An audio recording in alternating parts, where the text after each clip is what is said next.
In 1965, President Sukarno had included Confucianism as one of the formal religions exist in Indonesia.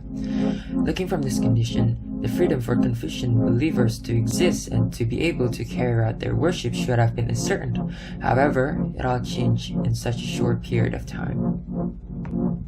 During the New Order era, to combat the influence of communism, President Suharto released a Presidential Instruction No. 14 of 1967 that forbade the expression of Chinese-related language, media, education, cultural expression, which included the prohibition of religious practices of Confucianism in Indonesia, making its position to be more vulnerable, resulting Confucianism as the only religion among 5 others that experienced struggles in negotiating its status. President Suharto believed that the manifestation of Chinese culture in Indonesia could affect the citizens' psychology, mentality, and morality in a negative way. This regulation have been oppressing Chinese descent and the believers of Confucianism. Suharto's presidential decree was then followed by an instruction initiated by the Cabinet of Indonesia that declared the Confucianism belief did not meet the qualification to be acknowledged as a religion, thus was no longer recognized as one of the Indonesian official religions. It disbanded the Supreme Council for Confucian Religion in Indonesia within the same year, making it less likely for Confucians to voice their opinion. Although the Presidential Instruction No. 14 of 1967 have already repealed and Confucianism was already readmitted as one of the Indonesia's official religions, forms of structural discrimination against everything Chinese related still exist as forms of inheritance from the New Order era.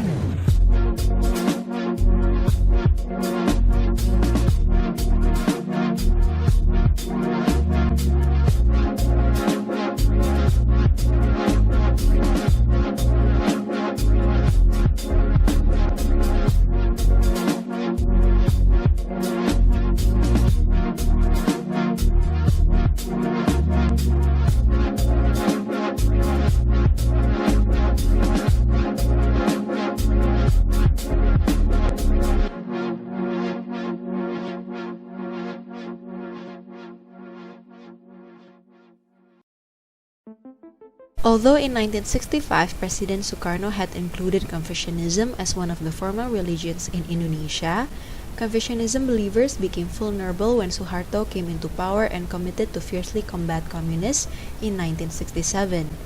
During Suharto's presidency, he launched a presidential decree that bans Chinese language, media, education, cultural expression, as well as religion. President Suharto believed that the manifestation of Chinese culture in Indonesia could affect the citizens' psychology, mentality, and morality in a negative way. With this, regulations formulated during the New Order have been oppressing Chinese descent and the believers of Confucianism.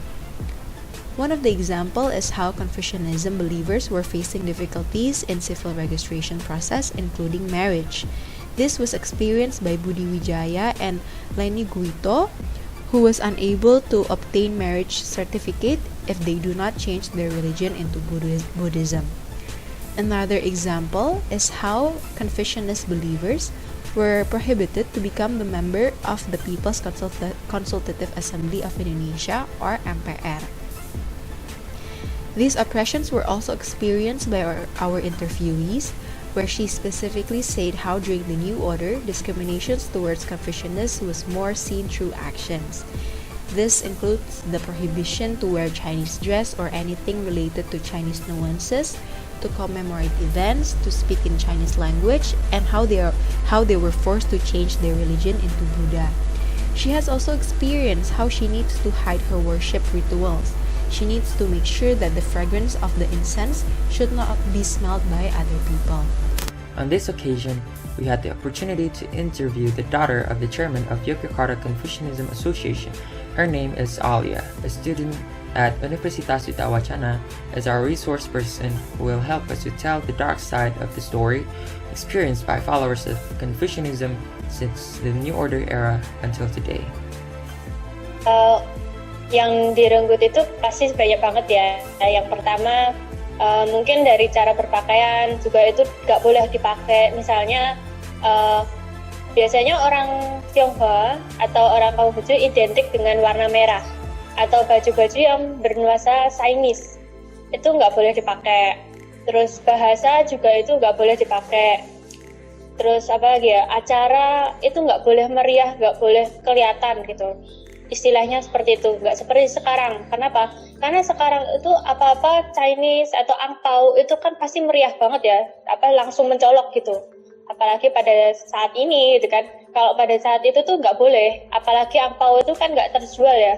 Kalau kata papa saya pada saat itu, angpau itu hanya bungkusan merah yang dibuat sendiri. Jadi nggak ada orang beli angpau di mana-mana tuh nggak ada. Jadi benar-benar buat sendiri, handmade gitu. Untuk setelah dari Orde Baru itu juga masih terbawa ya, apalagi belum diakuinya agama Konghucu di Indonesia itu. Pada saat itu kan saya masih SD ya, pasti saya juga udah bisa mikir, bisa merasakan kenapa gitu kan. Karena pada saat itu larinya saya juga ke Buddha untuk menutupi kalau saya tuh Konghucu. Yang dihindari itu apa? Karena diskriminasi yang sangat tinggi itu membuat papa dan mama saya pasti takut ya. Orang tua saya tuh takut sekali karena takut terjadi sesuatu yang tidak menyenangkan bagi kita. Jadinya mereka lebih memilih untuk berhati-hati ketika berbicara atau menyampaikan sesuatu. Itu juga menjadi pertanyaan yang besar buat saya, kenapa pada saat itu kok saya nggak boleh bilang agamanya saya itu Konghucu, kenapa harus bilang agama saya itu Buddha. Itu juga salah satu sikap yang merupakan keterbatasan gitu ya. Karena kan kita nggak bisa mengakui agama kita sendiri, pasti itu merasa tidak nyaman. Yang pasti itu orang tua saya yang jelas berkata ya untuk berhati-hati dalam mengucapkan sesuatu di luar rumah. If we look through a broader frame, the impact given by the Confucian believers had a less significant leverage on being able to make certain changes or effects on Indonesian society in general during the New Order era. However, that does not mean that certain impacts are irrelevant to be addressed and discussed. Instead, the impact was more concentrated on the people of Confucian Chinese descent who experienced the direct effect of the prohibition of the practices of Confucian teachings by the New Order government, in which they were forced to declare themselves as the believer of other official religions, such as Buddhism. In fact, from the information gathered at the interview, this certain impact has significantly affected the Confucian believers' lives and communities, in which sense of identity is diminishing and deep sense of insecurity existed during the New Order era.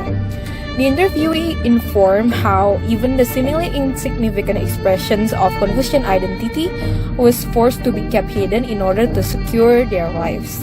The said dangerous expressions can be in the form of the scent of incense for their prayer rituals, wearing red clothes, buying or selling angpao, or even simply having Chinese physical features or gathering in Chinese populated area, which more of a sentiment towards the race rather than the belief. One of the responses to the issue is through praying in closed spaces to prevent the scent of the incense to be smelled by the neighbors and conduct large religious gatherings in hidden areas. Other than conducting religious practices in hiding, one of the most crucial impacts to this religious community is how some Confucian believers were actually converting to other religions which are recognized officially, such as Christianity and Catholicism, not only in terms of administration processes, but also in terms of religious practices. Even though the conversions were stimulated by a sense of insecurity and oppressions that were being experienced during the New Order era, many of this type of believers did not return to Confucian belief and Confucian community up to this day. Although it has been a concern of the Confucian community as their members are diminishing, the community refused to address the issue as they respect individuals' choices and preferences. Kalau yang untuk sekarang ini, kalau tahun-tahun ini udah berkurang ya, tapi kalau dulu mungkin dari warna kulit atau dari mana kamu berasal itu kan pasti juga gak nyaman ya kalau dibahas gitu, apalagi kalau dari orang lain yang mengatakan hal-hal negatif tentang dari agama saya, itu juga mungkin merupakan salah satu diskriminatif juga gitu. dari agama yang lain. Mungkin lebih ke perkataan ya kalau yang sekarang ya, tapi kalau yang dulu mungkin kan langsung dalam sikap dan tindakan gitu. Seingat saya tuh papa cerita dia sedang makan, tapi dia tuh makan di tempat makan Chinese ya, kayak Chinese gitu, karena yang punya itu memang Chinese gitu kan. Nah pada saat itu tuh tidak mengapa ada satu titik itu meledak, kayak orang-orang tiba-tiba melempari batu ke dalam rumah seperti itu, terus mengata-ngatai kayak banyak kata yang memang tidak pantas dilontarkan di saat itu. Terus karena di situ anak-anaknya semua perempuan semua ya, pasti takut banget kan ya, karena perempuan gitu kan. Nah karena itu toko ditutup, untungnya tokonya pakai besi kalau nggak salah, apa kayu ya itu, dan dilempari api, dilempari semacamnya pada saat itu. Terus papa saya tuh kebetulan karena waktu itu sudah punya motor ya, tapi motornya minjem orang, itu motornya dia parkir di masjid, aman gitu kan, gak ada yang mengira gitu. Terus udah barang-barang semua rusak, mobil-mobil atau motor yang di depan itu rusak kata papa. Jadi mungkin itu salah satu titik paling besar yang pernah dialami kita ya, orang keturunan khususnya pada saat itu. Karena orang yang dianggap dalam kutip Chinese kan belum tentu orangnya putih juga gitu loh. Itu juga mengalami walaupun tidak separah orang yang berkulit putih. Berkulit putih itu udah pasti mencolok, ini orang Chinese gitu kan. Jadi kalau kelihatan sipit, ini orang Cina, orang Cina kayak gitu. Itu udah paling menusuk buat kita gitu. Apalagi kalau mungkin nggak usah pakai orde baru juga, sekarang yang saya rasakan itu masih beberapa orang yang misalnya udah orang sepuh mengatai saya juga ada, kayak bilang itu jangan masuk ke rumah itu tuh rumahnya setan gitu. Itu menusuk ya, walaupun nggak bukan di masa orde baru gitu kan, baru udah zaman sekarang gitu, tapi masih itu terjadi. Simpulkan kalau misalnya kita berkata sesuatu atau melakukan tindakan sesuatu itu sangat bahaya. Jadinya kita komunitas itu tidak ada yang berani untuk berbicara atau menyampaikan pendapatnya sendiri, mengajukan dokumen dan sebagainya, itu memang tidak berani. Jadi memang benar-benar kita tuh bersembunyi. Mungkin beberapa orang yang di luar, menurut saya dengan baca-baca berita, ada beberapa orang yang mungkin memang mengajukan pendapatnya gitu. Walaupun mungkin tidak didengar atau tidak ditanggapi, saya kurang tahu. Tapi memang ada minoritas yang dia berpendapat keluar. Dari papa saya, itu memang di sini itu orang-orang dengan tindakannya itu lebih ke pindah agama ya, untuk menyelamatkan diri sendiri, walaupun sebenarnya mereka itu Konghucu. According to the belief of Confucianism, there are 5 prominent values that must be adopted by humans, which are Ren, Yi, Li, Shi, and Sin. Firstly, Ren can be referred to as the understanding of an ideal relationship between human beings, in which every human being must have a sense of altruism, manners, love, and humanity within them.